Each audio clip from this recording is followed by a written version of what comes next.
Hello, I'd like to welcome you to the Trinity House for another discussion of the greatest ideas in political philosophy and the greatest books. Tonight we have with us Ann Lassiter from Tex-Life.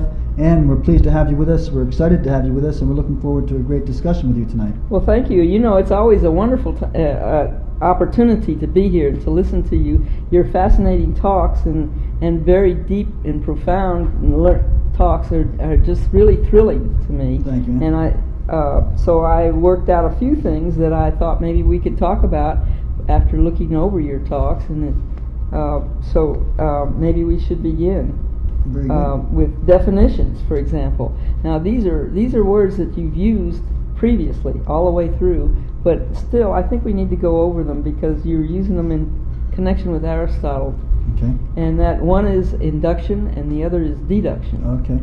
Yeah, we have used that term a lot. Those terms are very important to us. We did discuss them, but they continue to be important to us. Yeah, that's right. So, by induction, we basically mean moving from a specific observation of particular things to a general conclusion based upon those particular observations. And since it's based upon observation, induction has to do with empirical science, which is the study of the physical world or the material world, that which we can perceive through our senses.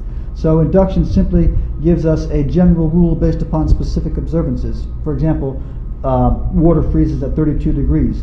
We see that over and over and over again through our eyes. We observe it, and since we observe it over and over and over again through specific particular observations, and we can draw a general rule about water freezing at 32, we have a general concept based upon specific things and observation. I see. Well, then deduction is another way of looking at things. Deduction is almost the opposite. It's going from the general to the specific. And what we mean is we start with a general rule or general law or general concept to move to a specific conclusion about a particular thing based upon that general rule. And that's important because usually we associate deduction with philosophical or theological thinking and induction with empirical thinking. However, an empirical scientist like an Einstein or Newton also use deduction when they move from the level of observation to the level of theory. But it's more associated with philosophy and theology, which reasons from first principles, such as all men are mortal. Aquinas is a man, therefore Aquinas is mortal. We went from a general statement about all men to a specific conclusion about a particular man. Going from the general to the specific, that's deductive. Not from observation, but from principles, and in the opposite direction.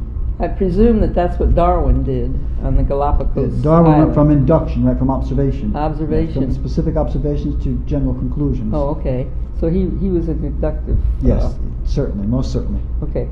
Then there's the other term that needs discussing is psychology. Mm-hmm. Because psychology in the modern sense is used, people think of being on the couch and of having neuroses or being insane, and psychology was actually used by Aristotle in a very, very different way. In fact, used up until recently in a very, very different way. So if you talk to us a little bit about it. That's a very good point. Psychology is one of those profound words that has great impact for us. And you're right, it means something different in the modern world than it had meant in the ancient world. For psychology means the study of the psyche. Psyche was the Greek word for soul, the interior, the inner person. Whereas in the modern world, it's become the study of the exterior person, individual, the exterior individual. And that's related to your first question about induction and deduction. Modern science proceeds from observation and induction. Consequently, we're studying only that which we can perceive through the senses, where human beings are like animals.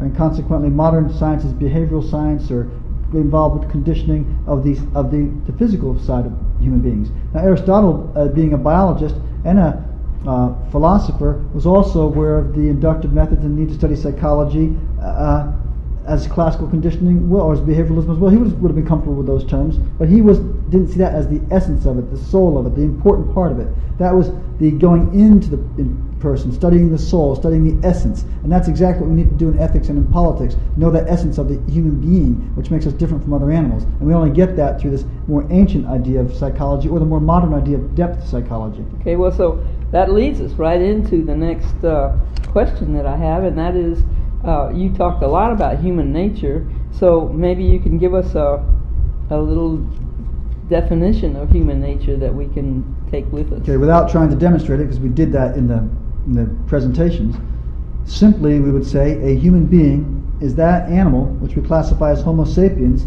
which has the ability to think rationally and to act freely and to use human emotions to move them to action based upon right thought and right desire.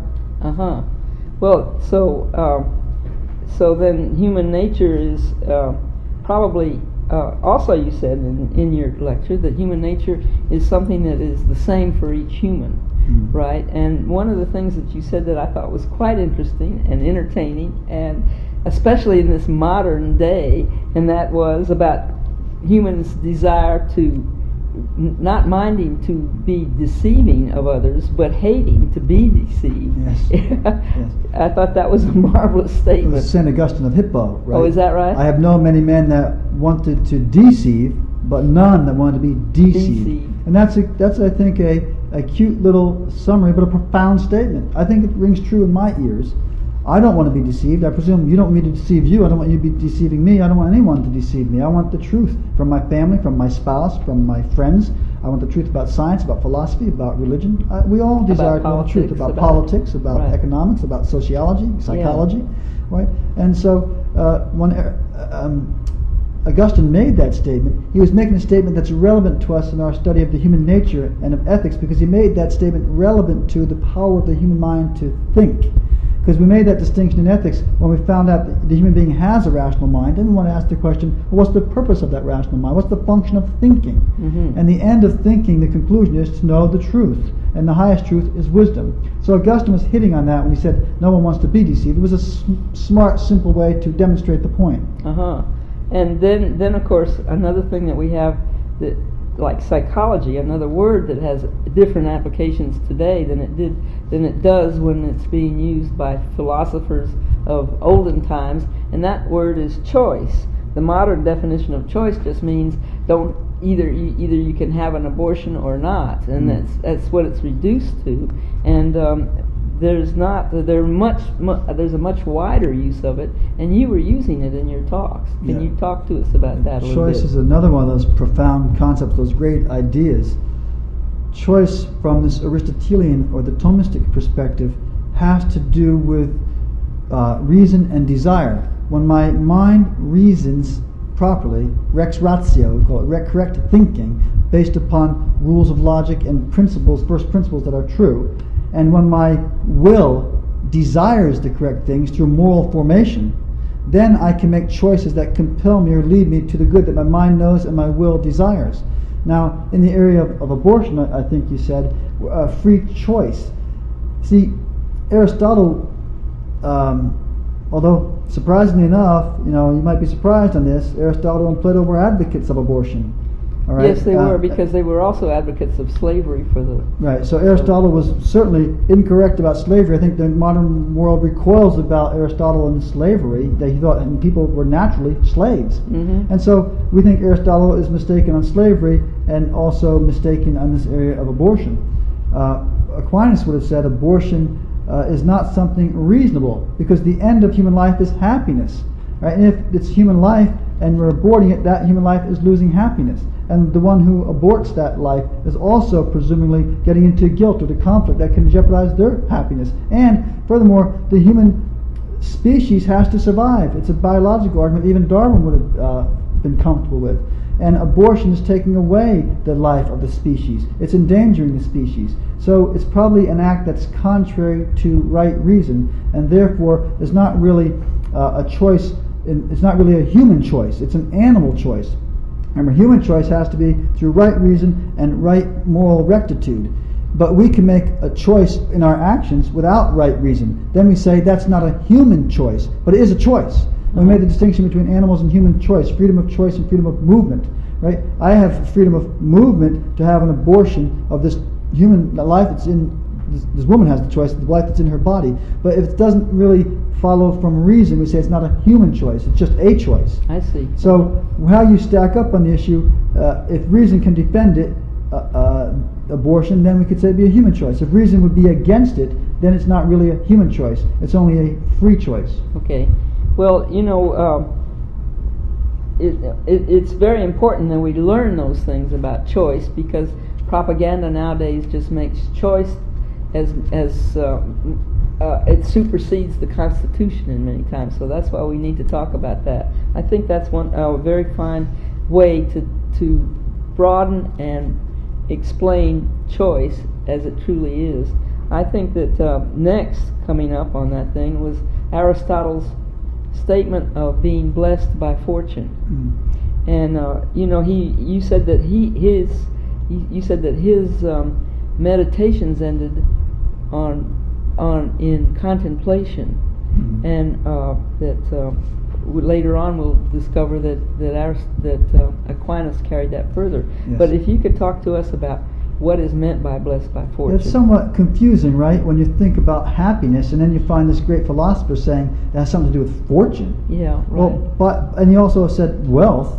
He said, well, is that really where we expect this philosopher to be going? But I think he is probably powerfully correct in his reasoning. Because remember, he's talking about moral virtue, moral happiness, not eternal happiness, the kind Aquinas was talking about, but happiness in this life, as was possible in this life, based upon human reason and action in society, not some type of beatific vision and union with God as Aquinas would have defined the end. So when Aristotle mentions fortune, he means the unsurety of life.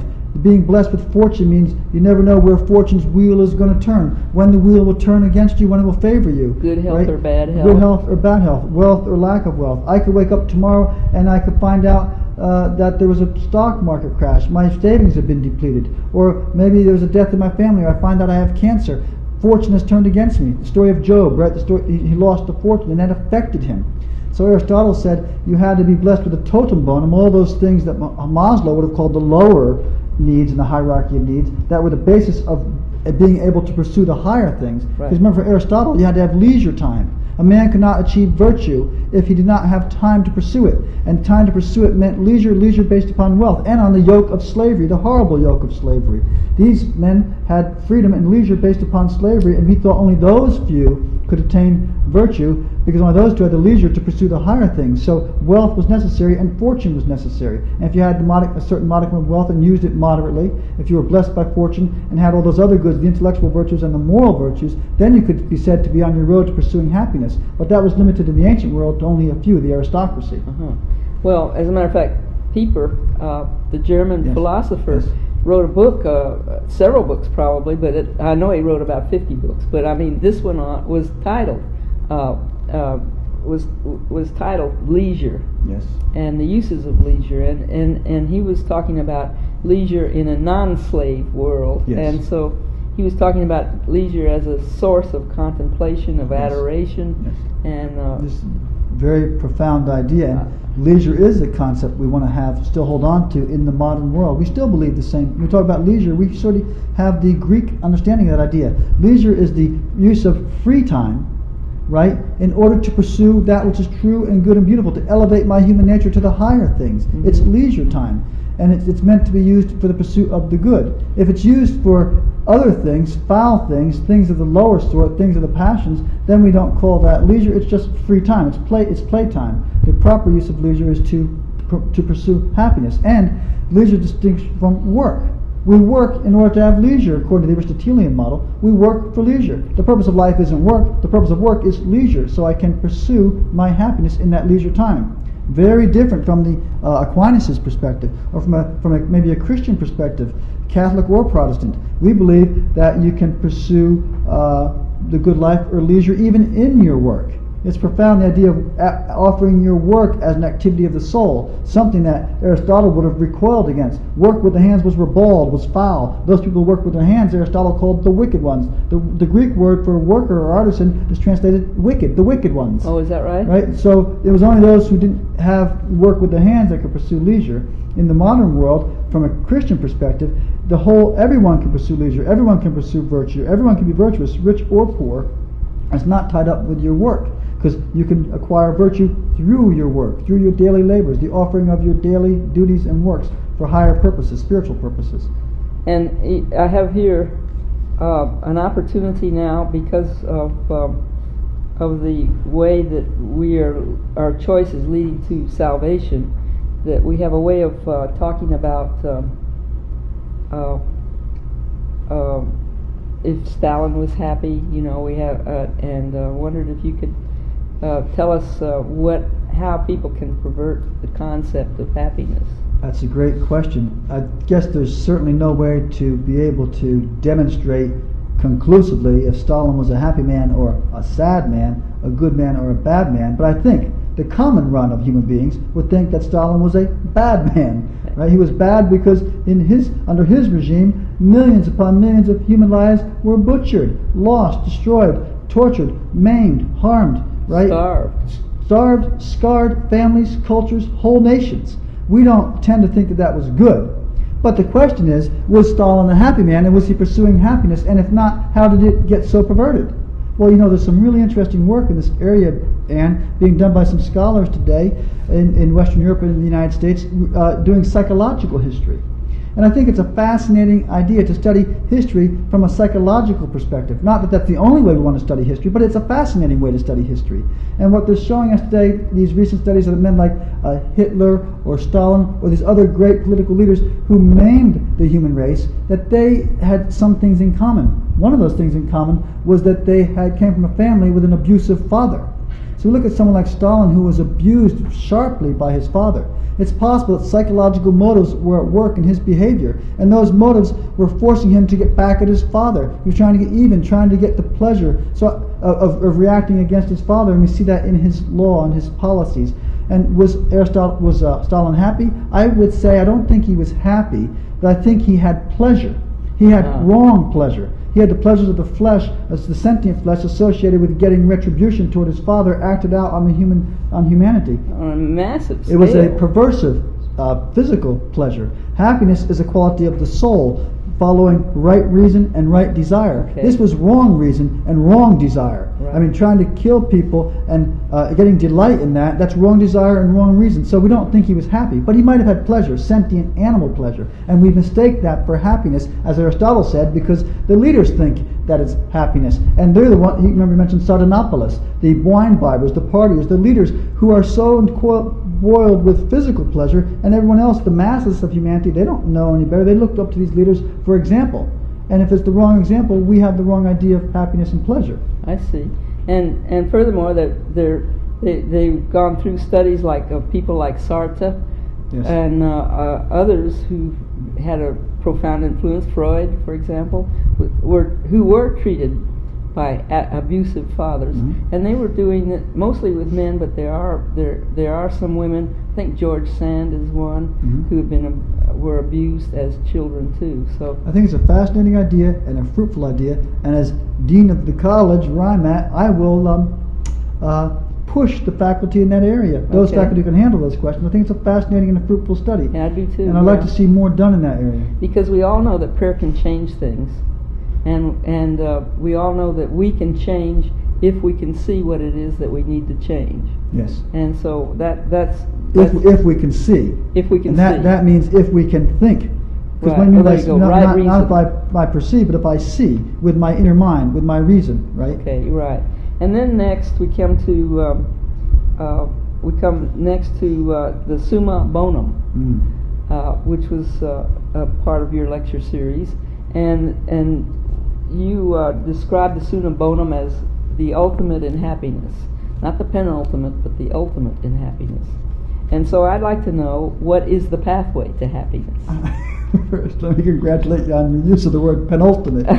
Very good, and most people don't get that one. Very, very good. I'm laughing because penultimate doesn't mean the highest. We say penultimate. Most of us think that's the highest. It's the next to the highest. And then you use that. Thank you. Right. So I'm sorry. I was so fascinated that your use of that word, not because of you, because no one used that correctly that I've ever heard, except one other person. So I lost it in the enjoyment of hearing you use it correctly. Right. So what was the question? The question is, what is the pathway to happiness?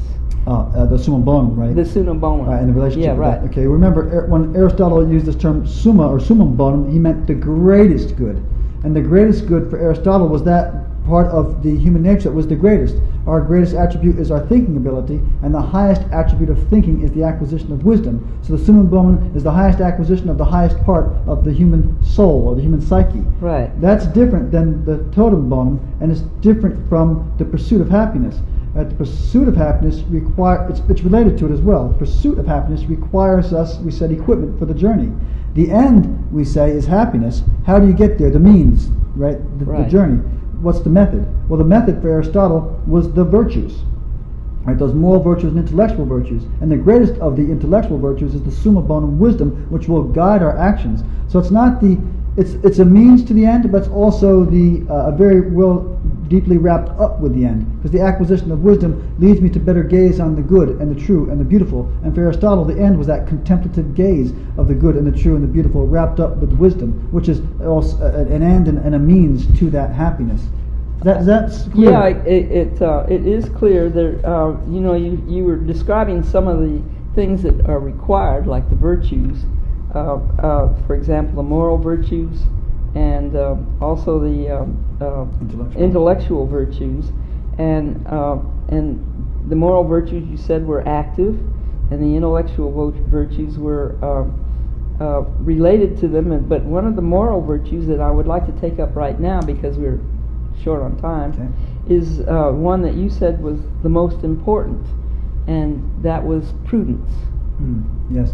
Prudence is a very interesting virtue because we find prudence categorized as an intellectual virtue, right? That which has to do with ends and means in the practical affairs. But we also see it categorized by Aristotle and by almost everyone else, right, as an intellectual virtue and as a moral virtue. And so the question becomes, why is this virtue in both places? And it's in both places, I think, quite simply because moral virtues have to do with action, and prudence, being an intellectual virtue about ends and means, deals with action. So because it deals with action, it has to be a moral virtue as well as an intellectual virtue. It has a special species of virtue. It's in both places. Similar to the other one, justice. Justice, right. You were talking about justice. And, I've been driving up and down the highway here in Texas for a good number of years, and one of the things I keep thinking of is how is it possible to achieve any kind of justice? And so I'm talking about inactivity, like somebody is this guy is a serial murderer and he's going to be put in jail either for life or electrocuted, and that doesn't achieve a balance that you were talking about. So there is a sense in which justice has to wait for eternity. Okay, let me probe you a little bit, Ann. Okay. I'm not quite following that question. This was a death penalty for someone who committed murder? Yeah, right, And that's not quite justice. That's not quite justice because it doesn't revive the person who's dead. So that doesn't bring a balance into the injustice that was committed against right, the dead because person. we have an issue, remember, here of commutative justice. Okay. Right? Which is, there's two wrongs done here, right? A wrong to society, actually three wrongs: a wrong to the person and a wrong to the people that depended upon that. I guess the wrong to the society, the family and society, and the wrong to that person. Right. Well, in commutative justice, it's an eye for an eye, right? A death for a death. Right, lex talionis, you said. Right, lex talionis. So we do, in a sense, have a justice there. There's a balance. Well, maybe that does work as a balance, but maybe nowadays people are so vengeful and vindicative that they're not satisfied with the simple justice of the eye for an eye or tooth for a tooth, and we need to maybe get back to a better balance of what is justice and what is maybe reparation or maybe. Well, I think you had a point there. Let's go back and revisit that question again, because you did say it does not bring the victim back to life. It doesn't bring the victim back to life. Right, but the person whose, I guess, his life is taken, that person doesn't come back to life either. Yeah. So in a sense, there is a balance there. If the person got off with 5 years, we'd all be appalled. Yeah, right. That's a violation of commutative justice. Well. And I guess the state is carrying as far as it possibly can by taking that person's life. There's no more we can ask of that person. So I think the state is properly doing what it can do in that type of situation. For commutative justice. Yes. All right. Well, so then. Sort of in the summary, because we're getting low on time, I was wondering about the happiness. Why is happiness possible for all?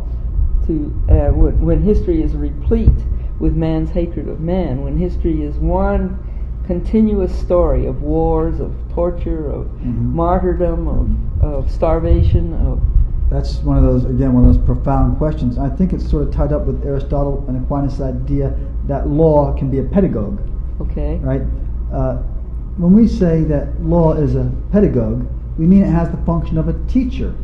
Because, see, what's happening is if human beings aren't using their minds, first of all, if their minds aren't formed to think the higher things through the arts and the humanities, And that's like we what said you're way here back. for. Yeah, that's what we talked about from the beginning, right? Yeah, right. If that's not happening, how can we ever expect anyone to discover the truth about higher things Right. and then regulate their lives accordingly? And then not only do we have to have this higher thinking, but we have to have the right willing. And these moral virtues and emotions and passions have to be known. They have to be regulated. They have to be controlled, used for the right ends, at the right time, and the right amount, with the right people, with the right intentions. There's all these complex things involving psychology, human nature, the emotions, the mind, the will. And if we don't know and understand those things, if the mind isn't functioning powerfully and properly, if the emotions are not understood and ordered, if the will is not desiring the right things, it's very easy to see that people would go awry. Very easy. I don't have any problem seeing that. In fact, you have a example of it right now with the Roe v. Wade, with the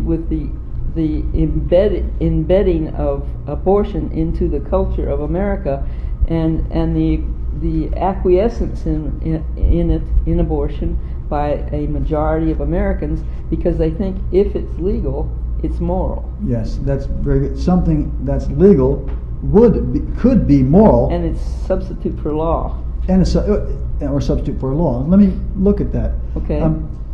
See, from the Aristotelian or Thomistic perspective, from the perennial perspective, something is not a law unless it's a dictative reason. There's 4 parts to law. I'm not going to go into that now. We'll look at that sometime later in the future. But one of those parts is a dictative reason. Now, when the court lays down a ruling, that's not a law. It's a decision, right, based upon some interpretation of the Constitution, and probably an ideological interpretation at that. That's not a secret. All of us in America know there's ideology at work in politics, and certain ideologies prevail in Supreme Court decisions. It doesn't become a law until Congress makes it a law. And in Aristotle's perspective, it's not even a law if Congress makes it a law if it's a violation of a dictative reason. So when we say law is a pedagogue, it's a teacher if it is a dictative reason and leads people to the end of happiness. And those people who are not knowing the truth through proper reasoning, who are not morally rectified by forming their emotions and their will to desire and choose the right things, they need this law. Law becomes a pedagogue, a teacher, a very valuable teacher to all of us. It leads us on the path to happiness if we can't figure it out for ourselves. It becomes very dangerous, though, when the lawmakers make laws that are legally have authority and power, but in reality they're not really laws. But the common person, the average thinker, doesn't even understand that idea. If it's not a dictative reason, if it's not leading us to the true end of human happiness, it's not a law that we have to obey. We're not compelled to obey a law that's a violation of our human nature and of our reason.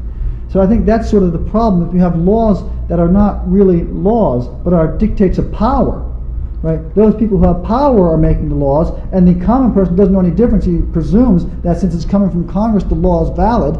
Consequently, we accept that law. And then law is not a pedagogue. Law then leads us in the wrong direction if it's not about human ends. And I'm not being revolutionary here, right? Not advocating violence, certainly not. Simply pointing out that from the Aristotelian perspective, for law to be a pedagogue, it has to be correct law using right reason. If it's not doing that, then it's a violation of law, and we don't have to obey it at all. And when you have human nature that's not acting properly based upon reason and will, and leaders making rules that are not really having the true moral force of law, then we have problems in culture and in civilization. Well, you know, we're down to the last few seconds. I think that you have done a wonderful job of bringing us from the essence of human nature to law. And I think you give us another 30-second summary of that. Thanks, Andy. That's just what we want to do. Right now we're going into politics. We're going to be talking about law, and ethics precedes politics. So this is exactly right. I think in quick summary we can say this. From the outset, we wanted to study politics. And we said the study of politics was about happiness for the community. Adam said the same, Aristotle, Aquinas, all the great thinkers throughout history have said that. So we wanted to get a definition of human nature if it was about human happiness. We went to ethics for that definition of human nature.